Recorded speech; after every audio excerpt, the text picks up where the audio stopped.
Welcome to Sword and Shield, the official podcast of the 960th Cyberspace Wing. Join us for insight, knowledge, mentorship, and some fun as we discuss relevant topics in and around our wing.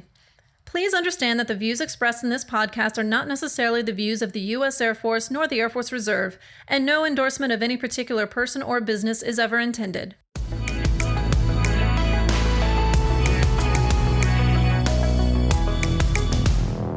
Welcome to the Sword and Shield podcast. I'm Colonel Rick Erredge, and today I'm joined with some very special guests. I'm here with Frances Martinez, Director of Psychological Health for the 960th Cyberspace Wing. Thanks, Frances. We have a very special guest with us today over the phone, and so we're really excited to share with you all that we have retired Lieutenant General Jay Silveria with us. Sir, welcome to the podcast. Well, thank you, Rick. It's really my honor to be here. Thank you. Yeah, doing. And you know, I'm not a Air Force Academy grad, but your tenure at the Academy saw a couple of very important topics, and you took a very bold leadership approach to those, and that's kind of what we want to talk about today.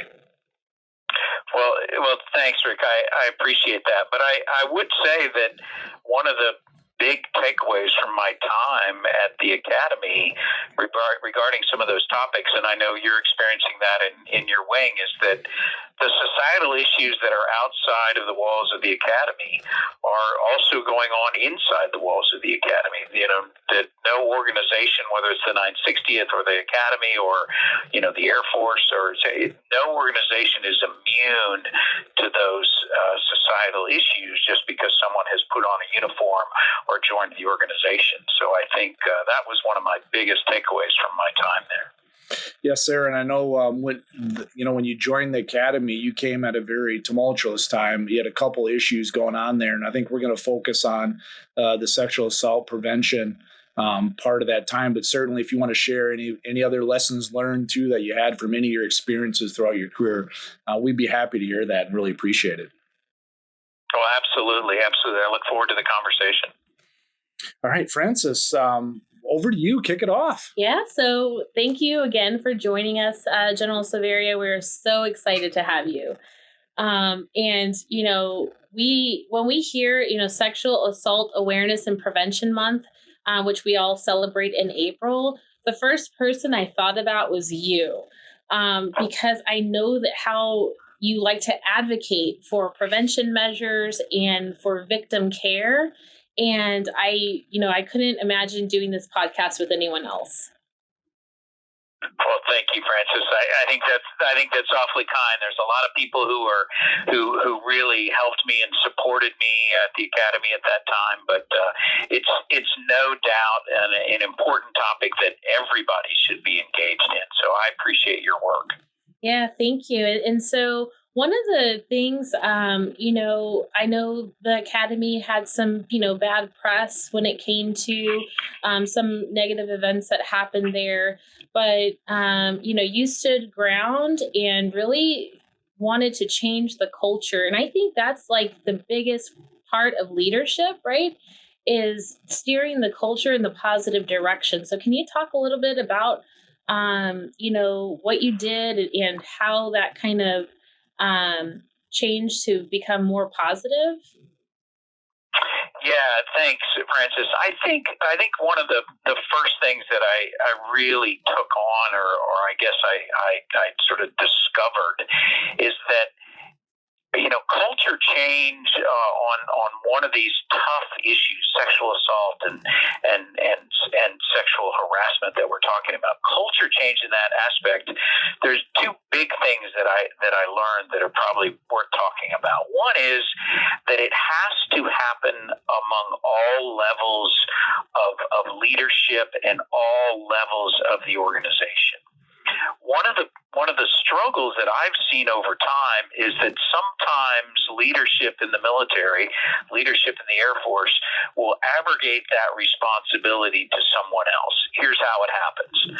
A commander will say, whether it's at a squadron level or higher, will say, we need to talk about sexual harassment or sexual assault, and they'll bring in an expert like you, or someone, a learned expert, or someone with a lot of experience in sexual harassment and sexual assault to teach, to talk to the squadron or to the, large organization, and then they'll leave. And I think that abrogates the responsibility from the commander. This is commander business. And if the organization sees that all levels of the organization see this as their responsibility, that's part of the culture, that each level of command is responsible, I think that's what's so important, that we can't just abrogate a societal problem or a societal issue and say that belongs to that office. They have to take care of that. No, it belongs to all of us. So I think that's the biggest first point that I'd bring up about bringing culture change to an organization.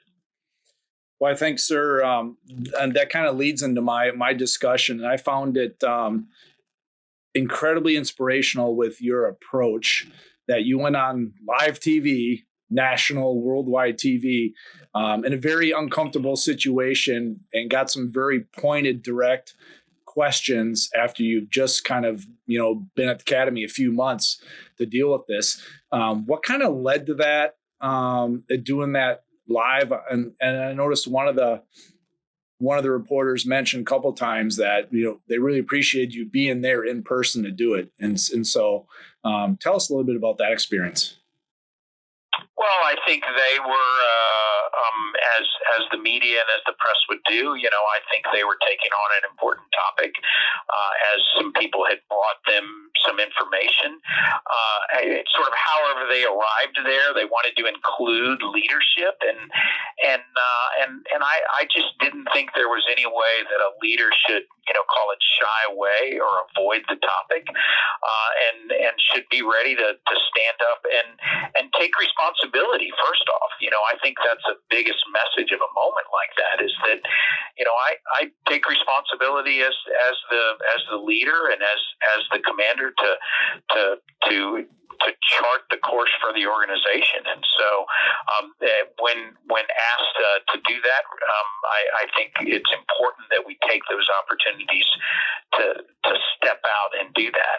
But I also think that a big part of that, Rick, there has to be the continued follow-up and interest, right? Too many times something like that will be seen as, call it a PR opportunity or just a get the message out opportunity. And so what had to follow after that had to be the work. We started having summits, and now sexual assault summits have really grown in the Department of Defense. But we really had the first one of the ones that have been going on the past few years. We had one that spring, and invited a number of speakers. And since then, I've spoken at a number of other ones. But you have to decide to do the work, not just step out and speak out. Now it's time to sit down and do the work. Decide what works, what parts have to be changed, where can we work on our education, where can we work on our prevention, where can we work on our response. So you have to step out and take responsibility, but you also have to do the work. Yeah, I want to touch a little bit about that because Colonel Erredge and I have taken the approach of, we're in this together. We're here to make things better for our airmen and their families. In a prior podcast that I had with Colonel Swanson, he talked about, leadership not being engaged when it came to suicide prevention. They, like you said, they kind of pass it off to the VPI or any other office. And then it was just a once a year training to check the box. And we're really trying to change that. We're trying to talk about it all the time, right? And bring it to the forefront.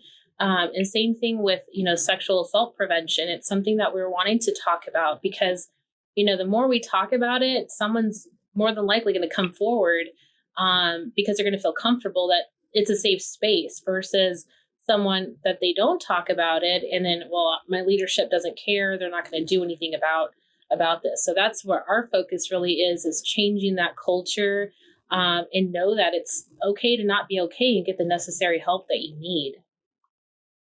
Well, Frances, I think you've said so much there, and I think it's so important to continue with those messages, leaders, that on sexual assault prevention, on sexual assault and sexual harassment, on suicide prevention, it's so important that leaders continue the message, because there's, call it a message within the message. The fact that a leader at all levels is taking the time when the organization's busy, right? The organization has a mission to do, has a lot of things to do, has a lot to accomplish. And when the leader decides we're going to spend time on this, then that sets, that's a very clear message that sets in the mind of the people that are in that organization. This is important, especially if it's, as you mentioned, that you continue to address it and you continue to come back. And then over time, I think that people begin to recognize the change. Well, they are taking this seriously. This is an important part of taking care of airmen, taking care of their families. So I think there's such an important message of the message that leaders are taking time to take on these topics. So I find that interesting as well, that people view it very differently through different lenses.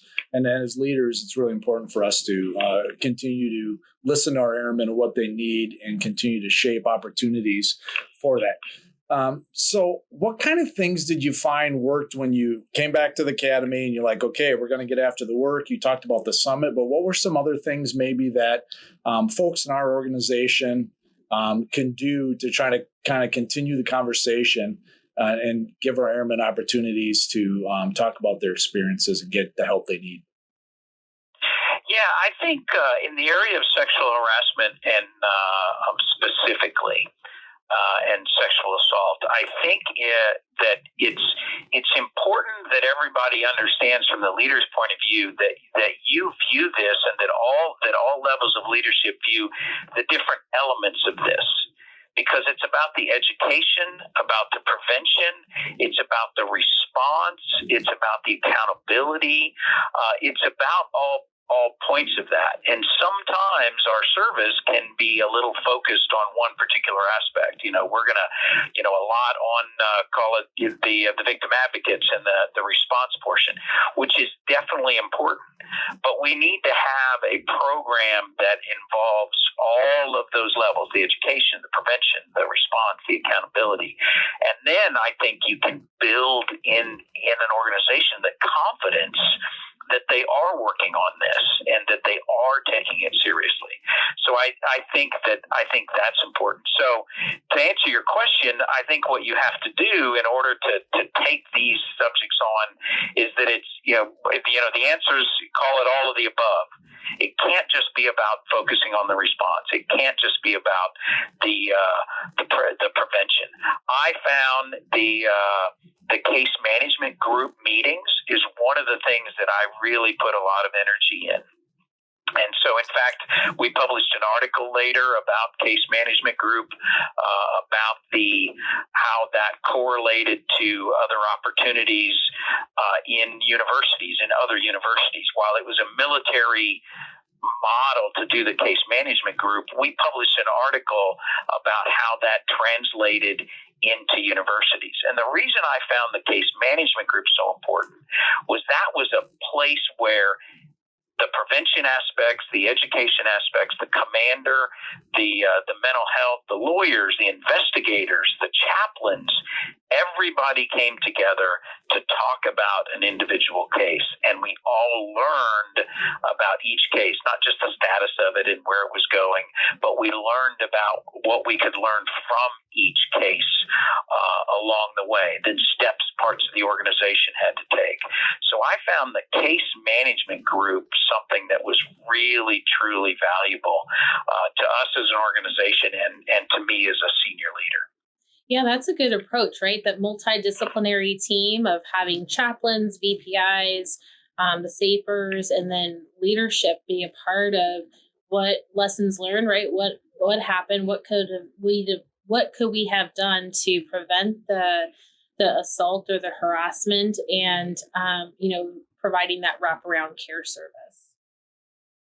And I think that's it. What we called it then was the idea of a network of care around people. That while we have an office that's dedicated to sexual assault and sexual harassment and dedicated prevention, but we also have our family life counselors, and we have the chaplains, and we have EO, and we have IG, and that there's a network around airmen that is, that's that net around them. And you're right, the multidisciplinary, so that what's important is that people get education, they understand through prevention, and then they get the response and the help that they need. How they get that is not as important. And so we have to meet them where they are and find programs and find methods. Too often, I think we look for the silver bullet, right? This is the program or the element. And it just simply is not the case. Some people are more comfortable talking to the chaplain in that multidisciplinary role that you mentioned. Some people are more interested in going into the SAPR office. Some people want to talk to a peer. So we started training peers. So I think that you have to present it as a mosaic for people to help them. Yeah, and that's the direction that we're taking here at the Wing. So we're developing resilience teams at each of our units. That way they have that peer-to-peer support and then that immediate response. And so those are one of the things that we're taking on. And, we educate as much as we can and share resources. We have large events happening around the Wing to promote chaplain services, Military One Source, MFLAC, SAPR. That way people know they have, all these different outlets that they can go to if they feel comfortable with one more than the other. And Frances, I think that's so important. And one of the things that we developed in the time that I was there was the peer program that we had developed among, and it was among cadets because it was the age group we were dealing with, the 18 to 24. But you have that same age group, but the same principles apply, that people in many cases are more comfortable talking to someone that's more of a peer in their organization or someone that's closer to them. And so we started giving more training to those individuals so that they were ready and they were better prepared for those conversations. And then the other part that we started doing, which was along the lines more of, meeting them where they're at, is closer to, call it embedding.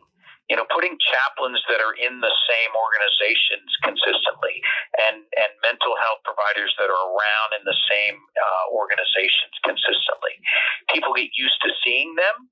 They get used to talking to them about nothing, about other things. Then they're more prone and more comfortable going to them and asking for help because they know them and they've built a relationship. Yeah, building rapport is one of the biggest things when it comes to, divulging information. And so my position here, I have that luxury, right? Because I'm with all 1,300 members and their families. And so I've been creating those relationships with these people.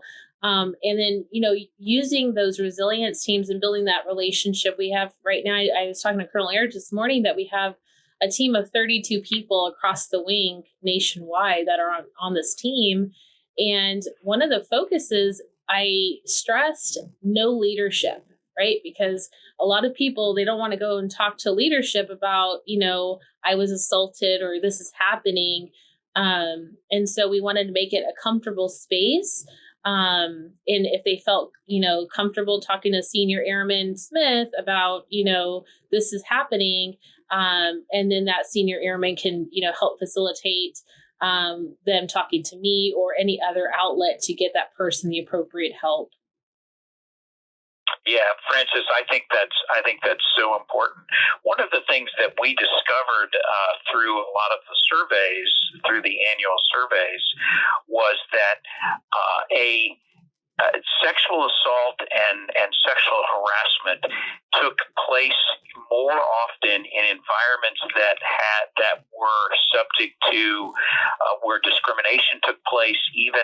at the, call it the lowest levels, that and environments that allowed, comments or even the slightest innuendos, or the environments that allowed that, were more prone to harassment or assault. So it's important to be at call it the lowest level, so that everyone can begin to understand that they have someone to talk to about even the smallest comment, or the smallest of, or a joke someone sees as a joke or innuendo. That's where it has to be stopped. And when you can have a peer that you can talk to help someone understand that, and they see that leadership cares about that lowest level, that's when you can really start to make a difference. Yes, sir. I noticed, the other main topic that you ended up dealing with there at the Academy when you first took over was the racism issue. Absolutely. And your response of how you handled that and attacked that problem and frankly, attacked it, head on, and with the entire USAFA team and all the cadets there was really well done. And I think that thing's been viral and played everywhere, but right. That leads into your discussion about, we can't tolerate any of these behaviors or crimes, and setting that tone for no tolerance. And so what was your approach to, again, getting after the work there from a tolerance perspective, and getting people to understand what not only what your intent was, but where they're coming from their different experiences in life, of what they've learned, what tolerance means? Yeah, thanks, Rick. I think there's a couple important topics there that, ultimately, and you as the commander and the organization, we need the best performance out of our people. This is a tough mission in a tough environment, and the only way to get the best performance out of our people is that they are comfortable, and that they can thrive, and they can grow, and they don't feel subject to any discrimination. And that's in any manner of human condition. And so what I set out when that incident happened is to make sure that our values were defined. It has to be grounded in our values, not about a blame, right? A lot of people focused on blame at times. It's not about blame. We have to set a foundation of values. These are our values, and it has to be that any manner of human condition, whether it's religious or gender or sexuality or background or socioeconomic or where they grew up or their parents, or any manner of human condition to us, it should not matter. What matters is that they can do the job. What matters is that they can perform when called on, and that they can meet their responsibilities. And so I think when you put it in those clearest terms, I think that really becomes empowering to a lot of people, that they are part of something that where their leaders see it that way, that it doesn't matter. What matters is that you can do your job. Absolutely. And I know we've had previous discussions, people coming into the military, everyone's thinks, okay, they're in the military, they are perfect. And we're held to a different light, right, than civilians or non-military associated individuals. And I don't think people realize, number one, military personnel are human. And they are affected, and they bring with them a lot of baggage as it relates to adverse childhood experiences, right? How I grew up is going to affect how I perform and what bad habits I bring with me to the military. And I don't think people really understand or think about that.